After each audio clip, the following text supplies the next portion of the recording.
नमस्कार, स्वागत है आप सभी लोगों का आपके अपने YouTube चैनल लेट्स नोट पर। साथियों आज की क्लास में हम घटना चक्र पॉलिटी का अध्ययन करेंगे। तो शुरू करते हैं। 4 नंबर क्वेश्चन है। इससे पहले हम वीडियो दे चुके हैं, उस वीडियो को आप प्लेलिस्ट से देख लेंगे। तो नेक्स्ट क्वेश्चन 4 नंबर है। एक गैर सदस्य के रूप में संसद के किसी एक सदन की कार्यवाही में भाग ले सकता है। तो इसका आंसर हो जाएगा ए और सी दोनों। इसका आंसर हो जाएगा उपराष्ट्रपति और महान्यायवादी। नेक्स्ट क्वेश्चन है। वरीयता अनुक्रम के अनुसार ये क्वेश्चन है। फर्स्ट नंबर, भारत के वरीयता क्रम में निम्नलिखित में से कौन पहले आता है। तो इसका आंसर हो जाएगा ई, उपयुक्त में से कोई नहीं और एक से अधिक, इनमें से एक से अधिक। इसका एक्सप्लेनेशन देखते हैं। वरीयता क्रम केंद्र और राज्य सरकारों में विभिन्न पदाधिकारियों के रैंकिंग और ऑर्डर से संबंधित है। इस संबंध में वर्तमान अधिसूचना 26 जुलाई 1979 को जारी की गई थी, जिसके अनुसार संघ लोक सेवा आयोग के अध्यक्ष, मुख्य निर्वाचन आयुक्त तथा भारत के नियंत्रक और महालेखा परीक्षक को वरीयता क्रम में एक समान 9 को रखा गया है, जबकि उच्च न्यायालय के मुख्य न्यायाधीश को अपने न्यायिक क्षेत्र में 14वें तथा उसके बाहर 17वें क्रम पर रखा गया है।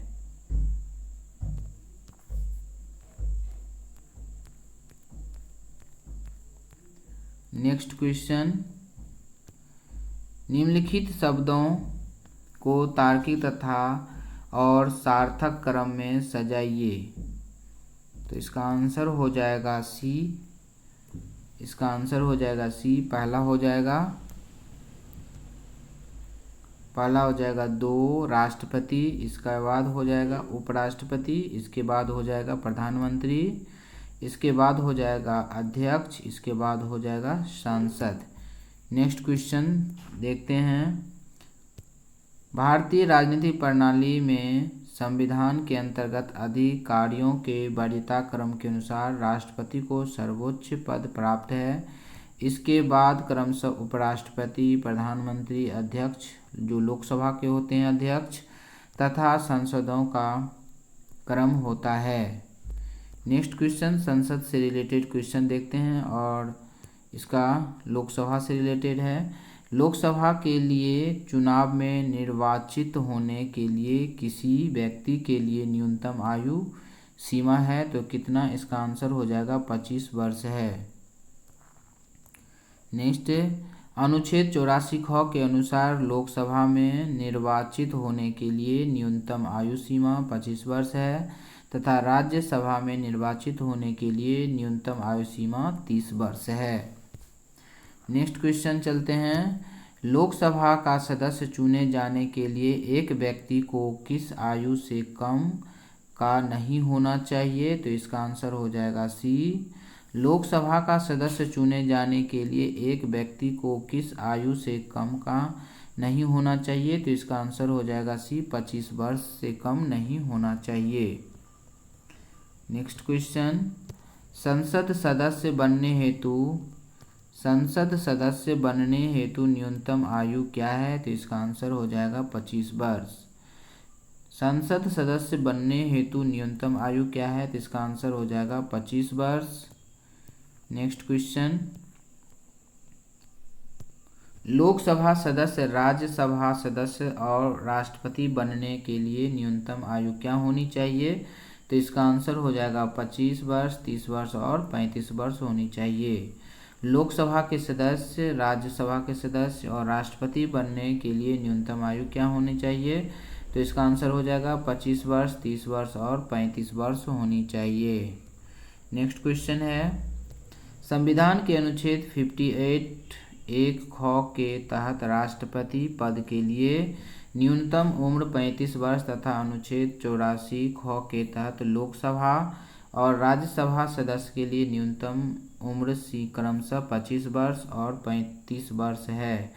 इस प्रकार विकल्प ए सही उत्तर है। नेक्स्ट क्वेश्चन, लोकसभा में राज्यवार सीटों का आवंटन सन 1971 की जनगणना पर आधारित है। यह निर्धारण किस वर्ष तक यथावत रहेगा? तो इसका आंसर हो जाएगा 2026 तक। लोकसभा में राज्यवार सीटों का आवंटन सन 1971 की जनगणना पर आधारित है। यह निर्धारण किस वर्ष तक यथावत रहेगा? तो इसका आंसर हो जाएगा 2026 तक यथावत रहेगा।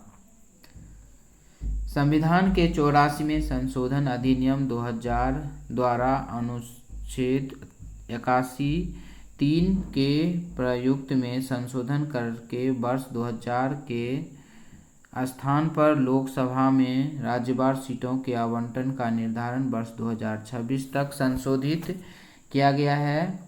तब तक लोकसभा में स्थान निर्धारण के लिए 1971 की जनगणना आधार होगी। नेक्स्ट क्वेश्चन 6 नंबर है, प्रत्येक राज्य में लोकसभा की सीटों का निर्धारण परिसीमन आयोग द्वारा किया जाता है। इस परिसीमन को किस वर्ष तक रोका दिया गया है? तो इसका आंसर हो जाएगा सी, 2026 तक रोक दिया गया है।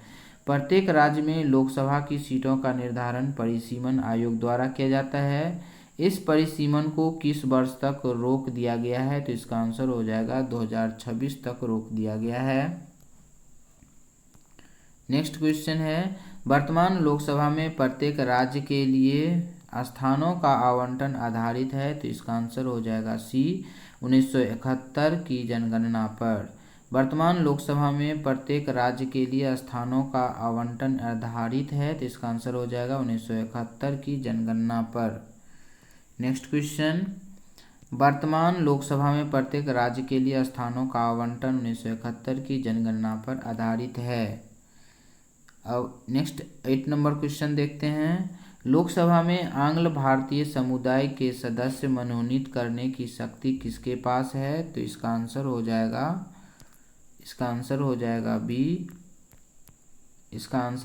बी, भारत के राष्ट्रपति के पास है। इसका आंसर हो जाएगा बी, भारत के राष्ट्रपति के पास है।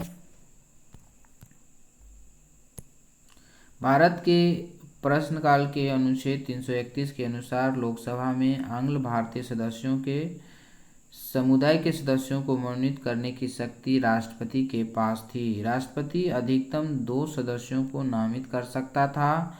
104वें संविधान संशोधन अधिनियम 2019 द्वारा अनुच्छेद 334 में संशोधन करके लोकसभा एवं राज्य विधानसभा में अनुसूचित जाति एवं अनुसूचित जनजातियों के लिए आरक्षण की अवधि को